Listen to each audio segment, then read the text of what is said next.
Ketua Umum PSSI, Erick Thohir, menyoroti serius performa timnas Indonesia setelah hasil kurang memuaskan di dua laga tandang kualifikasi Piala Dunia 2026 zona Asia. Pasukan Shin Tae-yong hanya mampu meraih hasil imbang 2-2 saat menghadapi Bahrain dan mengalami kekalahan pertama 1-2 saat bertemu Cina pada 15 Oktober lalu. Dua hasil ini membuat peluang timnas Garuda menipis. Dari 4 pertandingan yang sudah dimainkan, Indonesia baru mengumpulkan 4 poin hasil 3 kali imbang dan 1 kekalahan. Kondisi ini menempatkan tim Garuda di peringkat kelima grup C, setara dengan Cina, dan tertinggal 2 poin dari Australia, Arab Saudi, serta Bahrain yang menduduki posisi kedua hingga keempat. Sementara itu, Jepang kokoh di puncak klasemen dengan 10 poin. Erick Thohir pun segera melakukan evaluasi dengan pelatih Shin Tae-yong pada 18 Oktober 2024 lalu untuk membahas peluang Indonesia lolos ke Piala Dunia. Dalam pertemuan tersebut, Erick menekankan pentingnya konsistensi dan kerja keras dalam 6 laga tersisa untuk mencapai target finish di 4 besar grup C. Dengan menyisakan 6 pertandingan, kita harus fokus dan memberikan kemampuan terbaik di tiap pertandingan. Tidak boleh lengah, karena setiap poin akan sangat berharga, ungkap Erick lewat akun Instagram pribadinya, Jumat, 25 Oktober 2024. Instruksi khusus pun diberikan kepada STY agar menjaga asa lolos ke Piala Dunia dengan memberikan yang terbaik di setiap pertandingan sisa. Dukungan penuh masyarakat dan performa maksimal di setiap laga diharapkan dapat memperbaiki posisi timnas di klasemen grup C.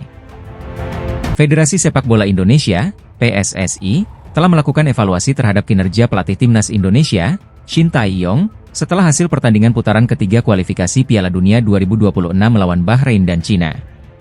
Target awal PSSI adalah meraih 4 poin dari 2 laga tersebut, namun timnas Indonesia hanya mampu mengamankan 1 poin, dengan hasil imbang melawan Bahrain dan kekalahan dari Cina. Ketua Badan Tim Nasional, BTN, Sumarji, mengakui bahwa evaluasi dilakukan menyeluruh, dan ada satu aspek utama yang menjadi fokus, yakni chemistry antar pemain. Chemistry tim kurang menyatu. Kami meminta kepada Shin Tae-yong untuk lebih meningkatkan komunikasi dan atmosfer di dalam tim, ujar Sumarji, Kamis, 24 Oktober 2024, yang dikutip dari Instagram Perspektif Football ID. Dengan hasil tersebut, timnas Indonesia kini berada di posisi kelima grup C dengan 3 poin, menempatkan skuad Garuda dalam situasi yang cukup sulit untuk melaju ke fase selanjutnya. Pada FIFA Matchday periode November 2024, timnas Indonesia akan menghadapi tantangan berat saat bertemu Jepang dan Arab Saudi pada 15 dan 19 November 2024. Kedua laga tersebut akan berlangsung di Stadion Utama Gelora Bung Karno, SUGBK, Jakarta. Meskipun demikian, dukungan dari pendukung di kandang sendiri diharapkan bisa memberi energi tambahan bagi Jai Idzes dan kawan-kawan untuk tampil maksimal dan meraih hasil positif melawan 2 tim kuat tersebut. Para supporter timnas Indonesia beramai-ramai mengirimkan pesan kepada bek tengah Elkan Bagot yang telah lama tak dipanggil oleh pelatih Shin Tae-yong. Nama Bagot mendadak menjadi perbincangan netizen di media sosial X pada Rabu, 23 Oktober 2024, sore WIB, saat ia merayakan ulang tahunnya yang ke-22. Bek tengah Blackpool tersebut memang tidak masuk dalam skuad timnas Indonesia sejak beberapa waktu lalu, setelah terjadi masalah dalam playoff Interkontinental Olimpiade Paris 2024. Namun, para supporter berharap agar Bagot segera kembali ke skuad Garuda. Salah satu cuitan dari akun Xioful berbunyi, "Happy birthday Elkan," diucapin sama akun timnas. "Ditunggu main lagi sama timnas ya Elkan." Menariknya, meskipun tidak dipanggil sejak Januari 2024, Bagot terlihat mengenakan jersey baru timnas Indonesia dalam beberapa unggahan. Supporter pun menyampaikan dukungan agar pemain ini kembali membela tim nasional. Selain Elkan, pemain timnas Indonesia lainnya, Eliano Rejders, yang baru debut pada Oktober ini, juga merayakan ulang tahunnya yang ke-24 pada hari yang sama. Rejders sempat tampil sekali dalam laga melawan Bahrain pada 10 Oktober lalu. Timnas Indonesia dijadwalkan bertanding kembali pada November 2024 dengan menghadapi Jepang dan Arab Saudi dalam lanjutan kualifikasi Piala Dunia 2026 zona Asia. Jelang laga kualifikasi Piala Dunia 2026 yang akan digelar pada 15 November, pelatih Jepang Hajime Moriyasu mengakui bahwa pertandingan melawan timnas Indonesia akan sangat menyulitkan mereka. Apa alasannya? Yuk, simak selengkapnya. Dilansir dari bola.com, faktor utama yang membuat pelatih Jepang mengakui bahwa pertandingan ini akan berat adalah dukungan besar dari supporter timnas Indonesia. Menurutnya, kehadiran 60.000 hingga 80.000 pendukung di Stadion Utama Gelora Bung Karno, SUGBK, akan menciptakan tekanan yang luar biasa bagi Jepang. Saya sudah melihat beberapa pertandingan di SUGBK, termasuk kualifikasi U20 Piala Asia 2018. Supporter yang hadir sekitar 60.000 hingga 80.000, ini akan jadi situasi yang sangat sulit untuk kami, ungkap Haji Memoriasu.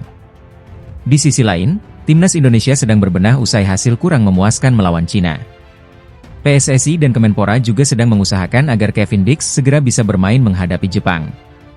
Meski begitu, bergabungnya Kevin Dix saja tidak menjamin kemenangan, karena masih banyak masalah yang harus diatasi. Yunus Nusi, staf Timnas, menginformasikan bahwa evaluasi besar akan dilakukan oleh Shin Tae-yong. Sepulang beliau dari Korea Selatan, lagi istirahat beliau, ujar Yunus Nusi. Setelah hampir 2 pekan menjadi sasaran kritik netizen Indonesia, wasit Ahmed Alkaf akhirnya muncul kembali di media sosial. Wasit asal Oman ini membuat postingan dengan kata-kata mutiara. Sebelumnya, Alkaf membuat murka pencinta Timnas Indonesia karena dianggap tidak adil saat memimpin laga Bahrain melawan Indonesia di Stadion Nasional, Riffa, pada 10 Oktober 2024. Contoh nyata ketidakadilan tersebut adalah ketika Alkaf tidak menghentikan pertandingan meskipun waktu injury time sudah habis. Timnas Indonesia yang unggul 2-1 atas Bahrain akhirnya kebobolan pada menit ke-99 dan pertandingan baru dihentikan setelah gol tersebut. Usai laga, Alkaf dibombardir kritik oleh netizen Indonesia. Kini, ia muncul lagi di media sosial dengan postingan berbunyi, "Tidak ada yang lebih besar dari rahmatku. Islam dan kesejahteraan bersama mereka. Kamu hidup damai dalam segala keadaan.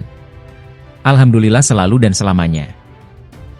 Netizen Indonesia yang melihat unggahan ini memberikan reaksi keras, dengan salah satu netizen menulis, "Jika kezaliman Anda sebagai pengadil lapangan akan menjadi saksi di alam kubur nanti."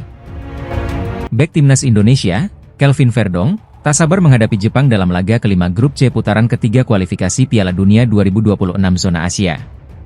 Sempat berkelakar soal kualitas pemain Jepang, Verdong akhirnya mengakui keunggulan mereka. Mereka tidak punya banyak pemain bagus di Jepang. "Tidak, saya bercanda. Semua pemain mereka top," ujarnya sambil tersenyum. Verdong menilai pertandingan ini sebagai salah satu yang paling ia nantikan, terutama karena Timnas Indonesia akan berhadapan dengan pemain-pemain top dunia seperti Takefusa Kubo. "Ini akan menjadi pertandingan paling menyenangkan untuk saya," ujarnya. Jepang saat ini memimpin klasemen grup C dengan 10 poin, sementara Indonesia di posisi kelima dengan 3 poin. Meski menghadapi lawan berat, Verdong tetap optimistis Timnas Indonesia bisa memberikan perlawanan maksimal. Laga ini akan menjadi ujian besar bagi Indonesia untuk meraih poin dan menjaga asa lolos ke putaran berikutnya. Semangat para pemain seperti Verdong akan menjadi kunci untuk menghadapi kekuatan Jepang yang terkenal tangguh di berbagai lini. Permintaan Timnas Bahrain untuk memindahkan laga melawan Indonesia ke tempat netral akhirnya ditanggapi oleh HFC. Pada akhir Maret 2025, Timnas Bahrain dijadwalkan bertanding melawan Indonesia di Stadion Gelora Bung Karno, Jakarta. Insiden pada matchday 3 di Riffa, di mana Indonesia ditahan imbang 2-2 oleh Bahrain, memicu permintaan ini. Wasit Ahmed Alkaf dituduh menerima sogokan, memberikan tambahan waktu hingga 99 menit, memungkinkan Bahrain menyamakan skor. Pendukung Garuda menghantui media sosial Ahmed Alkaf dan Timnas Bahrain dengan ancaman dan caci maki. Bahrain, yang panik, meminta AFC dan FIFA untuk memindahkan laga ke tempat netral. AFC menyadari kekhawatiran Bahrain dan berkomitmen memastikan keselamatan semua pemain, ofisial, dan penggemar. AFC akan membahas masalah ini lebih lanjut dengan FIFA, BFA, dan PSSI untuk menciptakan lingkungan yang aman. Berdasarkan respons AFC, laga Indonesia versus Bahrain berpotensi dipindahkan ke tempat netral. Timnas Indonesia baru saja kalah tipis 2-1 dari Cina, membuat Garuda berada di posisi 5 klasemen sementara grup C di atas Cina. Federasi Sepak Bola Asia, AFC, menanggapi permintaan Asosiasi Sepak Bola Bahrain, BFA, yang menolak bermain di Jakarta saat melawan Timnas Indonesia dalam kualifikasi Piala Dunia 2026 zona Asia. BFA khawatir dengan keselamatan dan keamanan para pemainnya jika bertandang ke Jakarta pada Maret 2025. Mereka menerima banyak hujatan dari supporter Indonesia setelah hasil imbang 2-2 pada laga sebelumnya, yang dipimpin oleh wasit Ahmed Alkaf.